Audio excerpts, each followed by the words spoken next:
ಸ್ವತಃ ರೈತರ, ಸ್ವತಃ ಬೆಳೆ ಹೊಡೆದವ್ರ, ಸ್ವತಃ ಹರಿದವ್ರ, ಸ್ವತಃ ಕಬ್ಬ ಹಚ್ಚಿದವ್ರ, ಸ್ವತಃ ನೀರು ಉಣಿಸಿದವ್ರ, ಸ್ವತಃ ಕಬ್ಬ ಕಡದ ಹೇರ್ಕೊಂಡ ಫ್ಯಾಕ್ಟ್ರಿಗೆ ಬಂದ ಕಬ್ಬ ಹಾಕಿದವ್ರು ಸ್ವತಃ. ಎಲ್ಲರೂ ನಾವು ರಾಜಕಾರಣಿಗಳು ಹೇಳ್ತಾರ ನಾವು ರೈತನ ಮಗ ರೈತ ಅಂತ ಹೇಳಿಸಿಂದ, ಯಾರೋ ಅವ್ರು ರೈತರು ಇರುವುದಿಲ್ಲ, ರೈತನ ಮಗ ಅಂತ ಹೇಳೋದು. ಆದ್ರೆ ಸ್ವತಃ ರೈತನ ಮಗ ಅಂದ್ರೆ ಲಕ್ಷ್ಮಣ ಸವದಿಯವ್ರು ಮಾತ್ರ ಹೇಳ್ಬೋದು ನಾವು.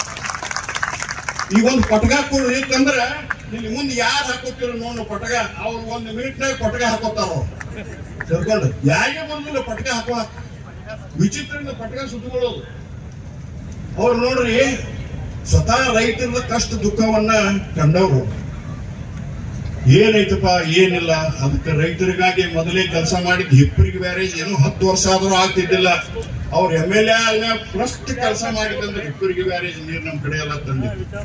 ಎಲ್ಲಾ ರೈತರು ಇವತ್ತು ಶ್ರೀಮಂತ ಆಗ್ಯಾರ. ಇವತ್ತ ಎಷ್ಟೋ ಈ ಕಡೆ ಭಾಗದ ಪೂರ್ವ ಭಾಗದ ರೈತರು ಎಲ್ಲಾ ಹಳ್ಳಿಯವರು ಶ್ರೀಮಂತ ಆಗ್ಯಾರ.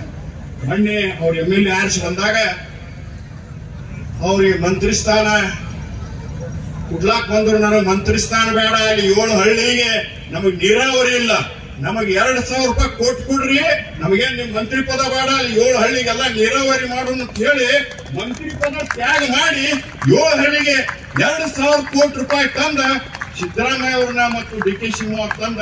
ಇವತ್ತದ ಪೈಪ್ಲೈನ್ ಕೆಲಸ ಚಾಲು ಆಗಿದೆ. ಡಿಸೆಂಬರ್ದಾಗ ನೀರ್ ಬೀಳಿದ್ದು ಅದು ಏನಾಗಿತ್ತು ನನಗೆ ಗೊತ್ತಿಲ್ಲ.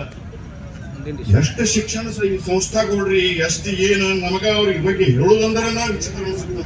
ಅದಕ್ಕೆ ಬಹಳ ವಿಷಯ ನಾನು ಅವ್ರಿಗೆ ಹೇಳುದಿಲ್ಲ. ಅವರು ರೈತ ಕುಲಕ್ಕೆ ಮಾಡಿದಂತ ಸೇವೆ ನನಗನ್ಸತಿ. ಏನ್ 224 MLAಗಳು ಅದಾರ ಕರ್ನಾಟಕದಾಗ, ಯಾವ ಕ್ಷೇತ್ರದವು ಅವರಂತ ನಮ್ಮಲ್ಲಿ ಆದಷ್ಟ ಏನ್ ಅಭಿವೃದ್ಧಿ ಕೆಲಸ ಅದಾವು ಯಾವ ಕ್ಷೇತ್ರಗಳಿಗೂ ಆಗಿದೆ.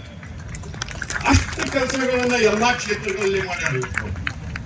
ಅಂತ ವ್ಯಕ್ತಿಗಳು, ಸಾಧನೆ ಮಾಡಿದಂತ ವ್ಯಕ್ತಿಗಳು ಈ ಒಂದು ನೇಮಿಕೆಯನ್ನ ಹಂಚ್ಕೊಟ್ಟಾರ. ಇನ್ನ ನಾವು ಕೊನೆಯದಾಗಿ